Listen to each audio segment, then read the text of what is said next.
My name is Sankaran, and today I'll be presenting my master's thesis on event-driven recurrent spiking neural network architecture for efficient inference on FPGAs. This project was done in collaboration between IMEC, University of Twente, Eindhoven University of Technology, and Compadrons. The result of this project was the combined effort of Paul Detterer, Kalpana Kannan, Nikolaos Alachiotis, and Federico Corradi. The objective of this project was a hardware implementation for executing spiking neural networks with high efficiency and accuracy on a reprogrammable hardware. So, a new digital architecture is proposed, which is compatible with spiking neural networks trained via back-propagation through time. This architecture demonstrates 100% fidelity between software and hardware implementation. Another achievement is the reduction of resource requirement between 1.7 and 30 times, and a reduction of 11 to 61 times fewer spiking activity per inference compared to other spiking neural network implementations on FPGAs. So why did we opt for an FPGA for the hardware implementation? Well, let's look at the different options we have. There are CPUs, GPUs, FPGAs, and ASICs. CPUs have few cores and has sequential processing and are therefore used for general purpose applications. They have high latency. GPUs have simple cores, but they are working in parallel. They are therefore optimized for artificial neural networks. They are scalable and has high throughput, but they are really power hungry. FPGAs, meanwhile, has good energy efficiency and low latency. They are scalable, has high throughput, and are parallel in nature. They are cost effective, and most importantly, they are reprogrammable. ASICs are also energy efficient and has low latency, but they are application specific, and the development cost and time is high. Now let's talk a bit about spiking neural networks. They are more bio-inspired than traditional artificial neural networks. They can be implemented using different neuron models like the Hodgkin-Huxley model or leaking integrate and fire model. They are inherently event-driven in nature. The weighted synaptic connections are represented by weight matrices. Different layered or recurrent connections can be implemented for getting a deep spiking neural network. They are energy and computation efficient. And in this video, you can see how a neural network's spikes travel inside the network. Recurrently spiking neural networks have multiple layers which can be fully or sparsely connected.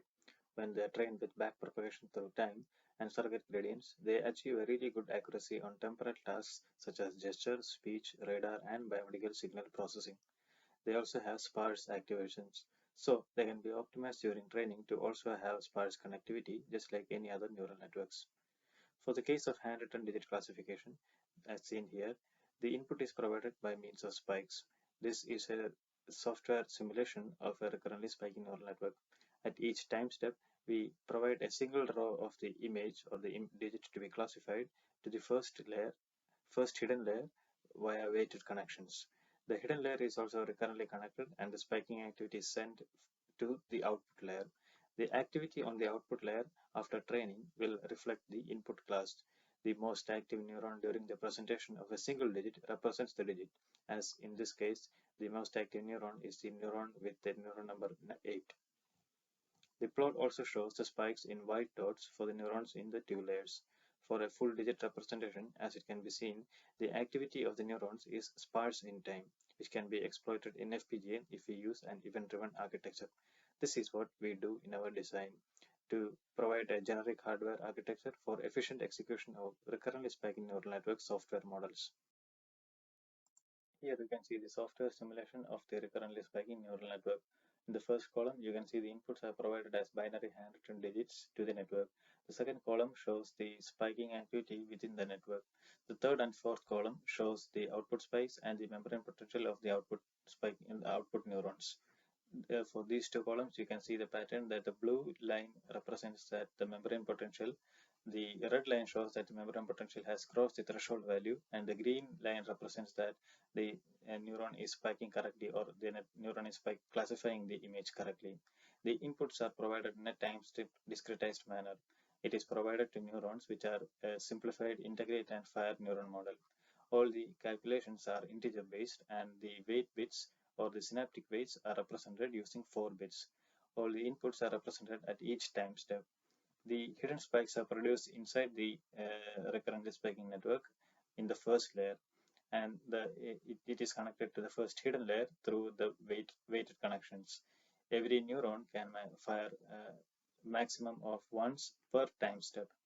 The output layer receives these spikes from the hidden layers through the weight matrices. The most active neuron in the output layer represents which image is being classified as into what category. After each digit presentation, the network is reset and the membrane potential is also reset to 0. This is how the classification is done inside the recurrently spiking neural network. Now we will go through the design methodology of this architecture. We will now go through the design and verification flow of the architecture and the network itself. We start with a given task, for example, MNIST handwritten digit classification. We then train a network in PyTorch. After this, we make it compatible, or we optimize the network to be compatible with the digital systems by describing the neuron model with simple accumulators. We also generate weights, which will be represented using 4 bits. We now have a network architecture and also the weight files. From this architecture, with this architecture and some parameters, we generate the RTL design of the network. This design, along with these weight files, are used to generate the RTL and netlist of the network.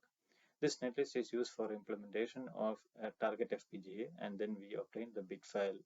This bit file can then be used to test and verify our design against a software model. An advantage of such a design flow is that if the connectivity is sparse, we let the synthesizer optimize the hardware resources accordingly. This typically results in efficient allocation of chip resources such as flip-flops or block RAMs or ultra RAMs depending on the platform. But the drawback to this design flow is that it requires us to generate the bit files every time we have a different network configuration. Another alternative to this design and verification flow is that when we require the design to be reprogrammable, we should be able to pass these weight files directly to the FPGAs for the testing. This avoids the entire lengthy process of passing these files through the RTL synthesizer and obtaining the netlist and then generating the bit file. This mode can also be supported by according to the design flow. We support both the recurrent and feed-forward connectivity, which regardless of this design and verification flow. From this, we can weigh both these modes and see and opt which one is required accordingly. Mode 1 is preferred when a sparse connectivity is obtained, as it can be more resource efficient. In that case, the synthesizer will automatically be allocating the resources and optimize it accordingly. Mode 2 is preferred when reprogrammability is required for the network. So the mode 2 is also focusing on a dynamic memory or a network configuration as well. Now we will go through the architecture in detail. As you can see, it is an event-driven architecture, which means all the inputs are causing the computations to happen within the network. The network is organized in a layer structure, and the modules will be in a repeating or a reused pattern. Each layer follows a request acknowledge handshake cycle to process the inputs and let the input or the output side know that the input has been processed. It is a fully recurrent network, that is like every neuron in a layer is connected to every neuron in the same layer. It also relies on on-chip memory to fetch the synaptic weight, and these weights are connected and controlled by the weight controller. Each layer also contains this weight controller and also an input spike queue, request controller, and neuron wrapper, and an output spike queue. Time is also discretized, and that is why we are using this request acknowledge cycle to begin with. Time steps will depend upon the number of inputs or the spikes which have to be processed. For example, if there are 10 input neurons and if all 10 are spiking, we will require all of them to be processed. Meanwhile, if only one input is being provided, we will only have to process one input. So depending on the number of inputs, the request cycle time duration will vary. The parameterized manner of representing a layer is used, which helps in proper memory allocation, and also plays a key role in deciding the throughput of the network. The neuron model is the core computing element of the network. The model used here is a simplified leaky integrated and fair neuron model. The simplification comes due to the fact that there is no time step needed, and this is implemented by adding a request which triggers the threshold evaluation. There is no need for timestamp, which means that the neuron doesn't have to calculate membrane potential decay and also the refractory period. Any input that the neuron receives, which is a spike, is used to accumulate the membrane potential of the neuron itself. Then upon receiving a request signal from the input side, a threshold evaluation is calculated, wherein the membrane potential is pitted against the threshold voltage, and an output spike is generated depending upon the result. This model of request-based processing makes the system much more efficient, since there is no timestamp required to be stored. It also makes the computations much more easier and efficient by removing redundant computations as well. In this image, we can see the simulation waveform of the neuron model. As you can see, the membrane potential is accumulated over receiving input spikes. When it receives a request signal from the user, it does the threshold evaluation and generates an output spike according to the result. If it generates an output spike, the membrane potential is reset to 0. It also resets the membrane potential to 0 if at the time of receiving a request it has a negative membrane potential. Unless a request is received, the input spikes will always get accumulated to the membrane potential. Weight memory mapping is predefined by our layout. It supports both recurrent and feed-forward connectivity. This mapping is crucial to our design because it enables the user to prioritize throughput or memory usage at the design time. We follow a pattern where the recurrent weights are stored at an offset from the forward weights.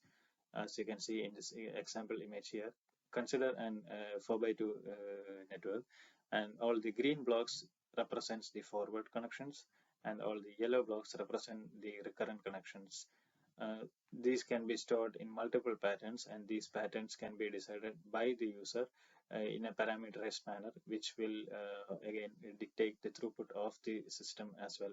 It enables this way of mapping of memory enables reprogrammability, which is a feature that has not yet been implemented. The memory mapping of the weights are converted into a parameterized manner by visualizing it as a three-dimensional block. These blocks will have dimensions x, y, and z, where x is the memory width, y is the memory depth, and z is the number of distinct memories. If you consider a cube of x1, y1, z1, it will have all the forward weights to a certain neuron. The same pattern is followed for every neuron in the same layer in x2 times in x direction, y2 times in y direction, and z2 times in z directions. And this entire bigger block represents all the forward weights to the entire layer. The same pattern is followed for recurrent connections as well, but the only difference being the y2 and z2 parameters are being derived from the forward parameters as well. In this image, you can see the hierarchical structure of a single layer of the network. The functioning of the entire layer is controlled by the state machine as it reads as it has control signals to every submodule in the layer. It has a spike queue where all the forward spikes are stored in a FIFOs, and also where recurrent spikes are also stored. It then forwards these spikes to a weight controller, where the weight controller fetches the weights from the weight memory according to the address of the incoming spikes. These weights are then forwarded to the neuron cluster in the neuron wrapper, where the proper weights are redirected to the proper neurons. These neurons accumulate these spikes and wait for an evaluation signal from the state machine. The state machine generates this evaluate signal when all the input queues have been emptied. Upon this signal, the threshold evaluation happens in the neuron cluster, and a burst of output spikes are generated. These spikes are then buffered in the output spike queue, where also the output spikes generate their own source addresses as well. These spikes are then sent out from the layer upon receiving a request signal from upon receiving an acknowledged signal from the next layer or the output side. You can see that the gray out modules have been removed from this design because these have been proven to be um, memory resource heavy when it comes to implementations. For example, for both the queues in the input queue and the output queue, round robin scheduler has been removed because as the size of the network increases, a pattern was observed where the resource usage was increasing much more than ideal. Also, the weight memory was reduced to a single lane access rather than a dual channel access. Now we will go through all these submodules in detail. First is the finite state machine, which controls the functioning of the entire layer. It has 5 states. In first state, idle state, it receives and accumulates all the inputs in the queues. So it uses in the idle state, it buffers both the spikes received in the input queue and the recurrent spike queue. When it receives a request from the user side, it moves on to the process state. In process state, both the input queues are emptied and memory potentials are also updated.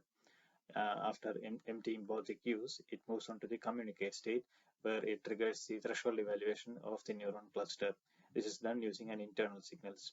The clusters then generate the output spikes, which are also buffered in the output queue. After this, it moves on to the acknowledge state, where it completes the four-phase handshake at the input side. Uh, it the output spikes are also sent to the next layer, and the output spike queue is also emptied. When both these conditions have been satisfied, that is, the four-phase handshake is complete at the input side and also the output queue is empty, it moves on to the finish stage, where it awaits the acknowledged signal from the next layer to move on to the idle state.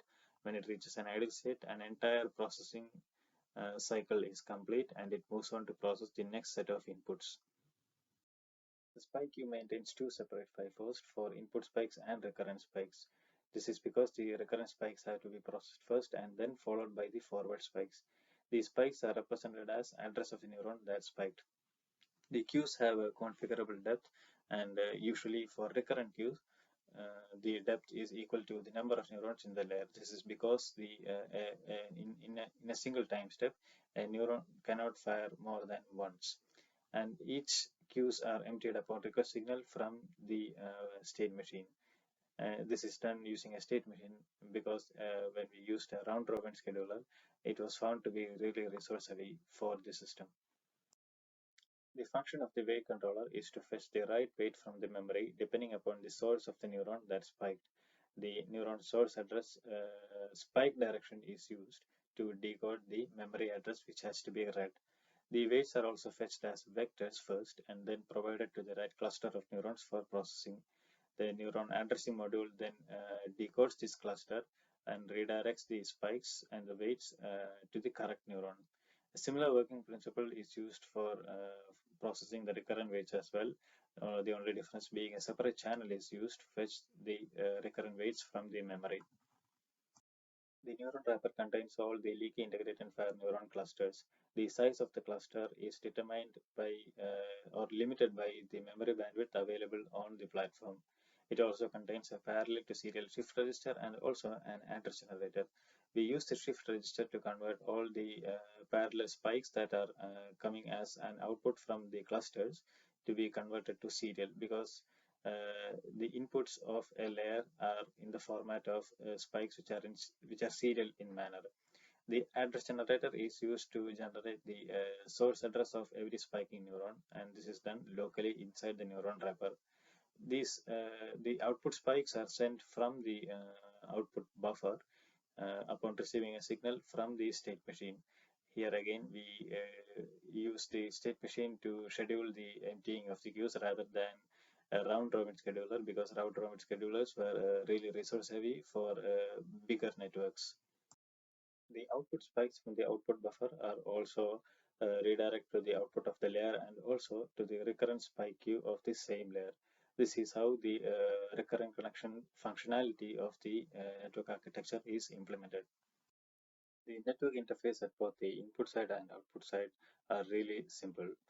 The request controllers receive the handshake signals from the input side and also from the output side. These are mainly the request and acknowledge signals. The spike queue receives the input spikes just with the neuron source address. This is because there is no timestamp required. So that means main rate spike generator and a timer module is redundant for this format of input and this time-stepped approach of processing the inputs. At the output side, the output of the layer can be observed as the output spikes themselves and also as the membrane potential of any neuron that is required. An ISA calculator and a low-pass filter is redundant for this format of processing the spikes again. This is because an ISA calculator calculates the time interval between sequential spikes. Here, meanwhile, the spikes are output from layer as a burst of spikes. So ISA calculator does not make is not compatible with this design. A low pass filter is also not compatible with this design since we are not using timestamp at all for this format of processing the spikes. Hence, a low pass filter and a timer module is also not required for the interface. The interfaces have therefore been simplified since there is no timestamp in the spike information itself. The timer and spike generator are redundant since the input format is different.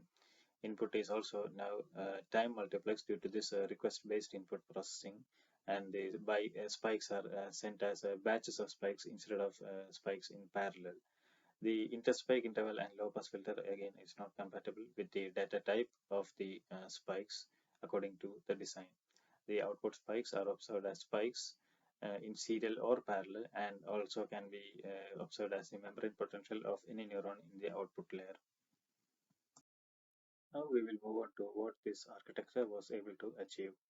The evaluation of the results were done mainly using two case studies: MNIST handwritten digit dataset classification and sensory fusion of radar data and images for remote sensing.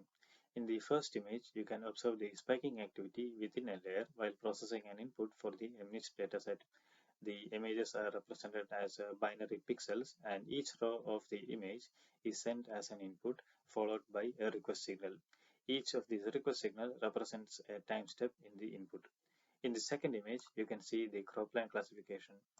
A cropland that is given as an input to the network is classified as one among the 7 available classified croplands.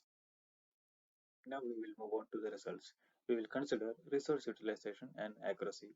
Resource utilization is directly proportional to the number of neurons in the network or the size of the network in general. It is the weight files were generated for weight bit resolution of 4 bits, and as you can see in the image, an increase in weight bit resolution beyond 4 bits does not significantly contribute to the accuracy of the network, but an increase in the weight bit resolution more than 4 bits drastically increases the resource consumption of the network. In this graph here, you can see the bars represent the resources used. The green line represents the accuracy and the orange line represents the spiking activity within the network. As you can see, the resource consumption and the accuracy increases with increase in the network size. Meanwhile, the spiking activity within the network reduces with an increased network size. This shows how the network takes advantage of the sparse nature of the spiking neural network. Throughput is another characteristic by which the network is evaluated. It is defined as the number of synaptic operations per second.